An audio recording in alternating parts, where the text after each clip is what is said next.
Bulletin की शुरुआत एक बड़ी खबर के साथ। इंडी गठबंधन पर तेजस्वी की एक बड़ी टिप्पणी सामने आई है।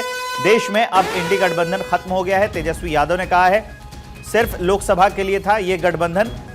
आम आदमी पार्टी और कांग्रेस गठबंधन नहीं होना अस्वाभाविक नहीं है। आम आदमी पार्टी और कांग्रेस के बीच में गठबंधन नहीं होना यह अस्वाभाविक नहीं है, ये कहना है तेजस्वी यादव का।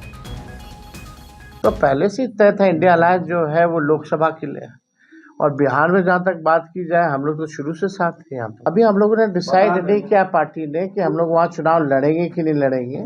सर आप बहुत अच्छे और बाद में हम लोग देखेंगे कि बहुत अच्छे क्रिकेटर हैं। और इस खबर को विस्तार देने के लिए चलते हैं मेरे सहयोगी सर्वेश के पास। सर्वेश इस खबर को विस्तार देंगे। सर्वेश, आखिरी आहुति डाल दी गई अब तेजस्वी के द्वारा। अब ये आधिकारिक तौर पर ये मान लिया जाए कि इंडी गठबंधन अब नहीं रहा, वो सिर्फ लोकसभा के लिए था। जी बिल्कुल, देखिए तेजस्वी यादव ने इस बात की पुष्टि भी कर दी अपने बयानों से, और सीधे तौर पर उन्होंने कहा है कि जो इंडिया अलायंस जो बना था वो सिर्फ लोकसभा चुनाव तक के लिए था। लोकसभा के बाद अब वो अलायंस फिलहाल एग्जिस्ट नहीं करता है, ये कहना तेजस्वी यादव का एक तरह से कहा जाए तो एक बड़ा बयान है तेजस्वी यादव का।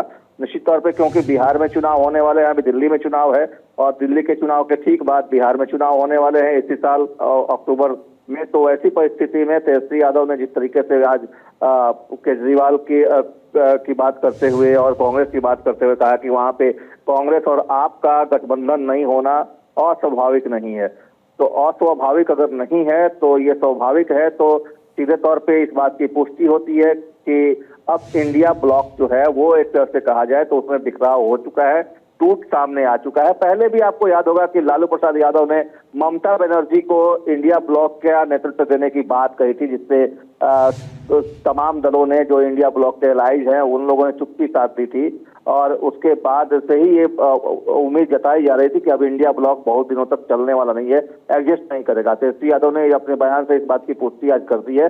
निश्चित तौर पे इसका असर आगे आने वाले चुनाव में देखने को मिलेगा, और एक तरह से कहा जाए तो एनडीए के लिए एक बड़ा मुद्दा एनडीए के हाथों में आ गया है। पहले ही एनडीए के लोग ये कह रहे थे कि ये लोग एकजुट नहीं रह सकते, ये आपस में इनकी रस्साकसी सामने आएगी, इनकी धींगा मुश्ती देखने को मिलेगी, और आज वो साफ दीगर है। तो एनडीए तो पहले भी कहता रहा है कि ये जो गठबंधन है ये पूरा का पूरा गठबंधन अवसरवादी है। अब उसी बात को एक तरह से कहा जाए कि इंडिया गठबंधन के दूसरे जो दल हैं उसने ये पुष्ट कर दिया है, क्योंकि यहाँ देखा जाए तो तेजस्वी कह रहे हैं कि अलग हो गए, वहाँ देखा जाए राजधानी दिल्ली में कह रहे हैं केजरीवाल अलग हो गए, और अखिलेश यादव जो है अभी आज ही खबर आई है कि अखिलेश यादव केजरीवाल को समर्थन देंगे, ना कि कांग्रेस को देंगे। तो एक तरह से जो मुख्य पार्टी थी इंडिया गठबंधन में कांग्रेस, वो बिल्कुल ही इस गठबंधन से अलग थलग पड़ती हुई दिखाई दे रही है, साफ साफ हो गया।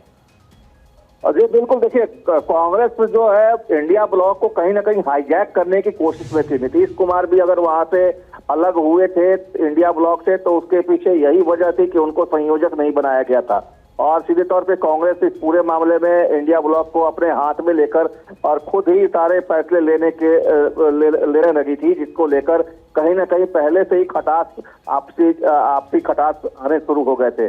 जहां तक आपने अखिलेश यादव की बात की तो अखिलेश यादव ने भी कई मौकों पर ये साफ किया है कि वो जो बातें हो रही हैं उसको लेकर कहीं ना कहीं उनमें उनके अंदर भी नाराजगी थी, और वो भी अपनी नाराजगी कई मौकों पर जता चुके हैं। ममता बनर्जी ने भी अपनी आपत्ति कई बार जताई है इंडिया ब्लॉक को लेकर, और जहां तक लालू प्रसाद यादव की बात की है तो उन्होंने भी कई बार कहा है ये काफी अहम जानकारी, और इस बात से साफ हो जाता है कि इंडिया ब्लॉक में अब सब कुछ ठीक नहीं है और लगभग सारे दल अलग थलग पड़ चुके हैं।